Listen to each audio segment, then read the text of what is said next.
दोस्तों, जब आपके बनते बनते काम बिगड़ जाए, कोई रोग है जिसे हर तरह से दिखा लिया लेकिन कहीं भी उसका इलाज नहीं मिलता, जब बुरा समय अपने आप ही अचानक से आरंभ हो जाए, घर में लड़ाई झगड़ा और क्लेश रहने लगे, किसी भी व्यक्ति का स्वभाव अचानक से बदल जाए, वो इंसान चिड़चिड़ा या गुस्सैल हो जाए, तो इन सभी समस्याओं का अर्थ यही समझ में आता है कि या तो ग्रह दोष है या फिर किसी का कुछ किया कराया है। तभी अचानक से व्यक्ति में या किसी भी परिस्थिति में इस प्रकार की नकारात्मक परिस्थितियां देखने को मिलती हैं।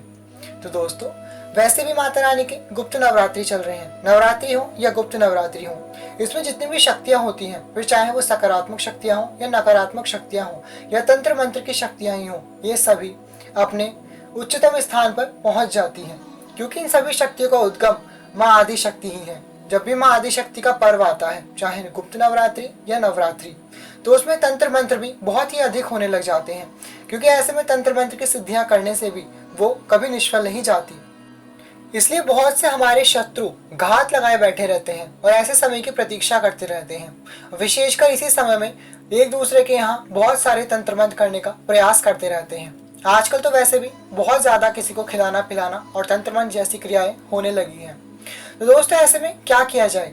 ऐसे में बहुत से लोग तरह तरह के योगी, तांत्रिक, ओझा बाबा और काला जादू वालों के पास घूमते फिरते हैं, भटकते हैं और कई लाखों हजारों रुपए गवा भी देते हैं। उसके बावजूद भी जब समाधान नहीं मिलता तो निराश होकर बैठ जाते हैं। तो वहीं हमारे बहुत से ऐसे भक्त हैं जो सिर्फ 5 मिनट भगवान का नाम लेते हैं और उसमें ही कहते हैं कि अरे भगवान सबको देख रहा है, भगवान सबको देख रहा है, ऐसे कह कहकर टालते रहते हैं सिर्फ, लेकिन उनकी वो समस्या उनके सिर पे से नहीं टलती, बल्कि वो इन सभी क्रियाओं की वजह से परेशान और दुखी ही होते चले जाते हैं। अब देखिए ऐसा क्यों? देखिए, ईश्वर माँ आदि शक्ति ने इस प्रकार की हर प्रकार की शक्ति बनाई है, सकारात्मक भी और नकारात्मक भी। देखिए, कोई भी अस्त्र बनाया गया है तो वो रक्षा के लिए बनाया गया है। हमारे जितने भी देवी देवता हैं, हाथ में कोई ना कोई अस्त्र धारण करते हैं, त्रिशूल, तलवार। इसका अर्थ ये नहीं है कि वो संहार के लिए उसे धारण करते हैं, वो उसे रक्षा के लिए धारण करते हैं। अब वो अस्त्र किसी को अगर दे दिया जाए तो सामने वाले पर निर्भर करता है कि वो उसका अच्छे से प्रयोग करे, रक्षा के लिए प्रयोग करे, या किसी का संहार या वध करने के लिए प्रयोग करता है। दोस्तों, उसी प्रकार से तंत्र और मंत्र को भी बहुत ही पवित्र क्रियाओं के रूप में ईश्वर ने रचा था, जिससे कई मनुष्यों की भलाई भी की जा सकती है। लेकिन कुछ गलत लोगों के हाथ में लग जाने के कारण से इसे गलत चीजों में प्रयोग किया जा रहा है। एक अस्त्र की तरह दूसरों को हानि पहुंचाने के लिए प्रयोग किया जा रहा है। अब ऐसे में लोग टाल देते हैं कि अरे भगवान सब देख रहा है, हम कहाँ जाके भटकें, किसके पास जाएं, किसका इलाज कराएं। तो देखिए, आपको कहीं भटकने की आवश्यकता नहीं। ईश्वर भले ही सबको देख रहा है, लेकिन जब तक आप स्वयं कुछ कर्म नहीं करेंगे, ईश्वर भी उसी की सहायता करता है जो स्वयं कर्म करता है। ईश्वर ने आपको नल, ऐसा समझ लीजिए, आपको नल, पानी पीने का नल दे दिया है। अब जब तक आप उसे चलाएंगे नहीं, तब तक उसमें से पानी कैसे निकलेगा? ईश्वर ने नल दे दिया, उसके अंदर जल भी भर दिया है। अब बताइए, आपको खुद ही तो उसे चलाना पड़ेगा, सब कुछ तो ईश्वर नहीं करेगा ना। भले ही ईश्वर पर आपकी आस्था हो, अच्छी बात है, लेकिन उस आस्था को प्रबल बनाने के लिए, उस ईश्वर जो परम शक्ति है, उससे वो शक्ति अर्जित करने के लिए हमें कुछ कर्म, कुछ मंत्र और कुछ पाठ ऐसे करने होते हैं जिसमें हमें थोड़ा सा अधिक समय लगाना पड़ता है। सिर्फ ईश्वर का नाम मात्र लेने से ही सब कुछ नहीं हो जाता दोस्तों। हालांकि ईश्वर का नाम में भी बहुत अधिक शक्ति होती है। तो आज हम आपको माता रानी का, माँ दुर्गा के पास हर समस्या का समाधान है। हम आपको दुर्गा सप्तशती में से ही आपके जीवन की हर समस्या का समाधान और उससे संबंधित मंत्र दे सकते हैं। आज भी हम इसी प्रकार का एक पाठ लेकर के आए हैं, जिसे करने मात्र से आप अपने आप को कवच से सुरक्षित कर लेंगे।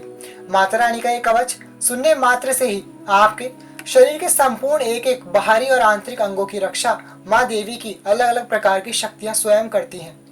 किसी भी प्रकार का कोई भी तंत्र मंत्र, भूत प्रेत की बाधा, साया, जादू टोना या फिर कोई भी ग्रह बाधा ही क्यों ना हो, कितनी ही बड़ी समस्या आपके जीवन में क्यों ना चल रही हो, चारों तरफ से आप निराश ही क्यों ना हो गए हो, ऐसे में यदि आप माँ दुर्गा के इस कवच का पाठ करते हैं या फिर सुन भी लेते हैं, तो भी माँ आदिशक्ति आपके प्रत्येक अंग की, तन मन, आपसी वातावरण और आपके जितने भी सगी संबंधी हैं, उन सभी की सहायता करती हैं और रक्षा करती हैं।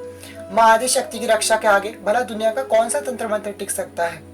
तो दोस्तों, आज हम वही आपको माँ दुर्गा का कवच सुनाने जा रहे हैं। इसलिए सभी भक्ति भाव से हाथ जोड़कर बैठिए और कवच को पूरा सुनिएगा। दोस्तों, इसे सुनने से ना सिर्फ ये बाधाएं दूर होती हैं, बल्कि कवच में कहा गया है कि जो व्यक्ति इसका नियमित रूप से प्रतिदिन पाठ करता है, उसकी समस्त प्रकार की मनोकामनाएं भी पूर्ण होती हैं। जितनी भी संसार की भौतिक कामनाएं होती हैं वो तो पूर्ण होती ही हैं, साथ में अंत में उसे मोक्ष की भी प्राप्ति होती है। शिव जी के साथ शिव का पद प्राप्त होता है। इस कवच की बहुत ही अधिक महत्व बताया गया है, इसलिए सभी भक्ति भाव से ध्यान पूर्वक सुनिएगा। तो चलिए आरंभ करते हैं माता रानी का नाम लेकर। जय माता दी फ्रेंड्स। ओम चंडिका देवी को नमस्कार है। मार्कंडेय जी ने कहा, पितामह, जो इस संसार में परम गोपनीय तथा मनुष्यों की सब प्रकार से रक्षा करने वाला है और जो अब तक आपने दूसरे किसी के सामने प्रकट नहीं किया हो, ऐसा कोई साधन मुझे बताइए। ब्रह्मा जी बोले, ब्राह्मण, ऐसा साधन तो एक देवी का कवच ही है जो गोपनीय से भी परम गोपनीय, पवित्र तथा संपूर्ण प्राणियों का उपकार करने वाला है। महामुनि, उसे श्रवण करो। देवी की 9 मूर्तियां हैं जिन्हें नव दुर्गा कहते हैं। उनके पृथक पृथक नाम बतलाए जाते हैं। प्रथम नाम शैलपुत्री है, दूसरी मूर्ति का नाम ब्रह्मचारिणी है, तीसरा स्वरूप चंद्रघंटा के नाम से प्रसिद्ध है, चौथी मूर्ति को कूष्मांडा कहते हैं, पांचवी दुर्गा का नाम स्कंद माता है, देवी के छठे रूप को कात्यायनी कहते हैं, सातवां कालरात्रि और आठवां स्वरूप महागौरी के नाम से प्रसिद्ध है। नवी दुर्गा का नाम सिद्धिदात्री है। ये सब नाम सर्वज्ञ महात्मा वेद भगवान के द्वारा ही प्रतिपादित हुए हैं। जो मनुष्य अग्नि में जल रहा हो, रणभूमि में शत्रुओं से घिर गया हो, विषम संकट में फंस गया हो तथा इस प्रकार भय से आतुर होकर जो भगवती दुर्गा की शरण में प्राप्त हुए हैं, उनका कभी कोई अमंगल नहीं होता। युद्ध में संकट में पड़ जाने पर भी उनके ऊपर कोई विपत्ति नहीं दिखाई देती। उन्हें शोक, दुख और भय की प्राप्ति नहीं होती। जिन्होंने भक्तिपूर्वक देवी का स्मरण किया है, उनका निश्चय ही अभ्युदय होता है। देवेश्वरी, जो तुम्हारा चिंतन करते हैं, उनकी तुम निसंदेह रक्षा करती हो। चामुंडा देवी प्रेत पर आरूढ़ होती हैं। वाराही भैंसे पर सवारी करती हैं। ऐन्द्री का वाहन ऐरावत है। वैष्णवी देवी गरुड़ पर ही आसन जमाती हैं। माहेश्वरी वृषभ पर आरूढ़ होती हैं। कौमारी का वाहन मयूर है। भगवान विष्णु की प्रियतमा लक्ष्मी देवी कमल के आसन पर विराजमान है और हाथों में कमल धारण किए हुए हैं। वृषभ पर आरूढ़ देवी ईश्वरी देवी श्वेत रूप धारण कर रखा है। ब्राह्मी देवी हंस पर बैठी हुई है और सब प्रकार के आभूषणों से विभूषित हैं। इस प्रकार ये सभी माताएं सब प्रकार की योग शक्तियों से संपन्न हैं। इनके सिवा और भी बहुत सी देवियां हैं जो अनेक प्रकार के आभूषणों की शोभा से युक्त तथा नाना प्रकार के रत्नों से सुशोभित हैं। ये संपूर्ण देवियां क्रोध में भरी हुई हैं और भक्तों की रक्षा के लिए रथ पर बैठी दिखाई देती हैं। ये शंख, चक्र, गदा शक्ति, हल और मूसल, खेटक और तोमर, परशु तथा पाश, कुंत और त्रिशूल एवं उत्तम शारंग, धनुष आदि अस्त्र शस्त्र अपने हाथों में धारण करती है। दैत्यों के शरीर का नाश करना, भक्तों को अभयदान देना और देवताओं का कल्याण करना, यही उनके शस्त्र धारण का उद्देश्य है। कवच आरंभ करने से पहले इस प्रकार प्रार्थना करनी चाहिए। महान रौद्र रूप, अत्यंत घोर पराक्रम, महान बल और महान उत्साह वाली देवी, तुम महान भय का नाश करने वाली हो। तुम्हें नमस्कार है।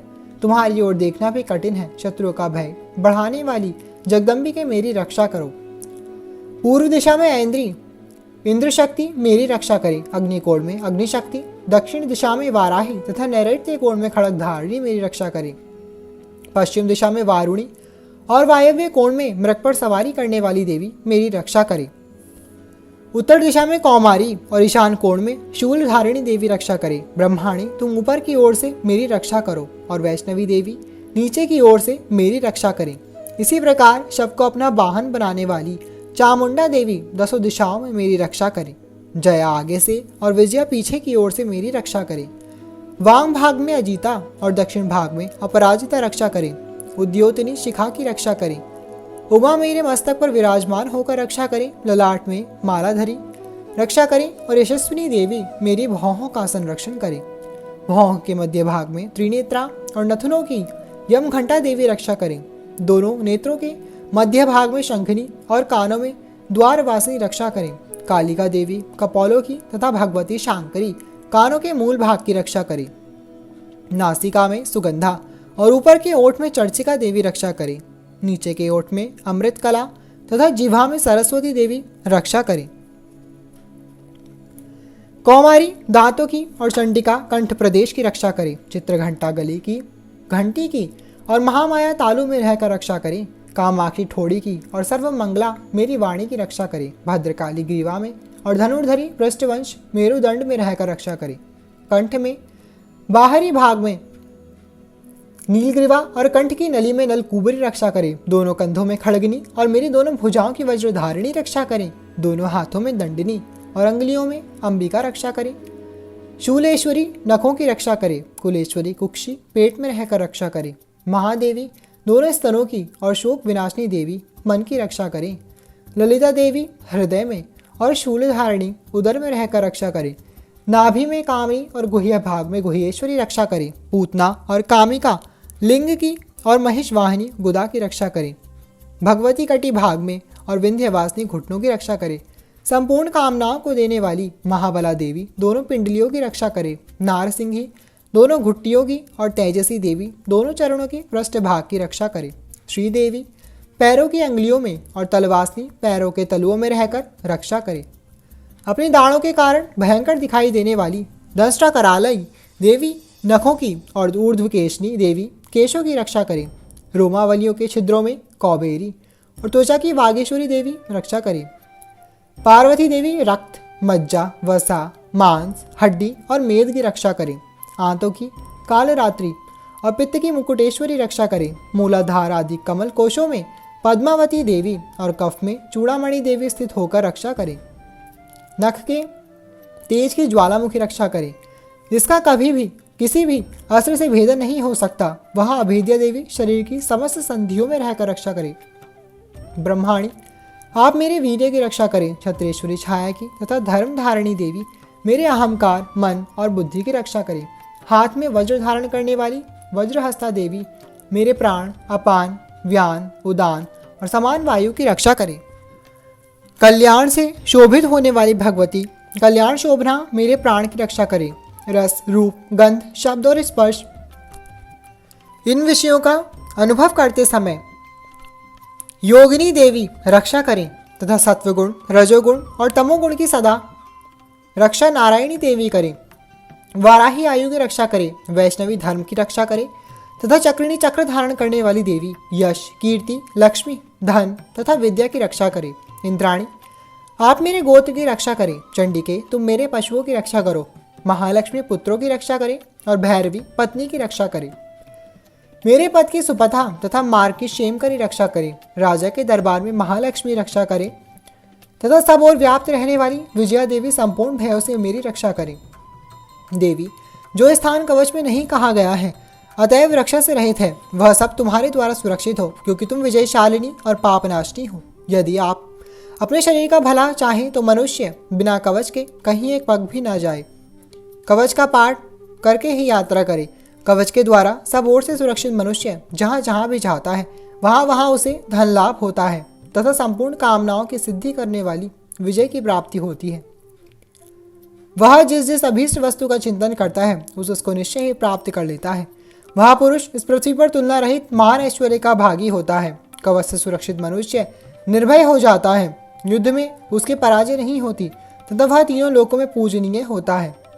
देवी का यह कवच देवताओं के लिए भी दुर्लभ है, जो प्रतिदिन नियम पूर्वक तीनों संध्याओं के समय श्रद्धा के साथ इसका पाठ करता है उसे दैवी कला प्राप्त होती है तथा वह तीनों लोकों में कहीं भी पराजित नहीं होता। इतना ही नहीं, वह अपमृत्यु से रहित हो 100 से भी अधिक वर्षों तक जीवित रहता है। मकरी चेचक और कोढ़ आदि उसकी संपूर्ण व्याधियां नष्ट हो जाती हैं।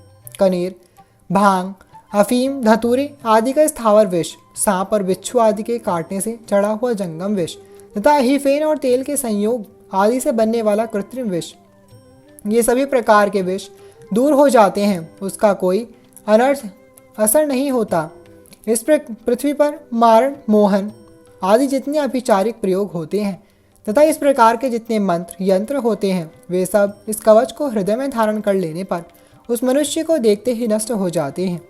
ये ही नहीं, पृथ्वी पर विचार करने वाले ग्राम देवता आकाशचारी देव विशेष जल के संबंध से प्रकट होने वाले गण, उपदेश मात्र से सिद्ध होने वाले निम्न कोटि के देवता, अपने जन्म के साथ प्रकट होने वाले देवता, कुल देवता, माला कंठमाला आदि डाकिनी शाकिनी, अंतरिक्ष में विचरने वाली अत्यंत बलवती भयानक डाकिनियां, ग्रह भूत, पिशाच, यक्ष, गंधर्व, राक्षस, ब्रह्म राक्षस, बेताल, कूष्मांड और भैरव आदि अनिष्टकारक देवता भी हृदय में कवच धारण किए रहने पर उस मनुष्य को देखते ही भाग जाते हैं। कवचधारी पुरुष को राजा से सम्मान वृद्धि प्राप्त होती है। यह कवच मनुष्य के तेज की वृद्धि करने वाला और उत्तम है। कवच का पाठ करने वाला मनुष्य अपनी कीर्ति से विभूषित भूतल पर अपने सुयश के साथ साथ वृद्धि को प्राप्त होता है। जो पहले कवच का पाठ करके उसके बाद सप्तशती चंडी का पाठ करता है, उसकी जब तक वन, पर्वत और कारणों सहित यह पृथ्वी टिकी रहती है, तब तक यहाँ पुत्र, पौत्र आदि संतान परंपरा बनी रहती है। फिर देह का अंत होने पर वह मनुष्य भगवती महामाया के प्रसाद से उस नित्य परम पद को प्राप्त होता है, जो देवताओं के लिए भी दुर्लभ है। वह सुंदर दिव्य रूप धारण करता और कल्याण में शिव के साथ आनंद का भागी होता है। इति देव्यः कवचम संपूर्णम। इसी के साथ देवी का कवच संपूर्ण होता है। अगर आपको ये वीडियो अच्छा लगा है, यदि आपको ये कवच अच्छा लगा है तो इसे ज़रूर लाइक करें, ज़्यादा से ज़्यादा लोगों तक शेयर करें ताकि वो भी इसका लाभ उठा सके और अपनी रक्षा हर प्रकार से कर सके। अगर आपने अभी तक मेरा चैनल सब्सक्राइब नहीं किया है तो प्लीज़ अभी नीचे सब्सक्राइब का ऑप्शन है, उस पर क्लिक कर दीजिएगा। Thank you all, love you all, जय माता दी।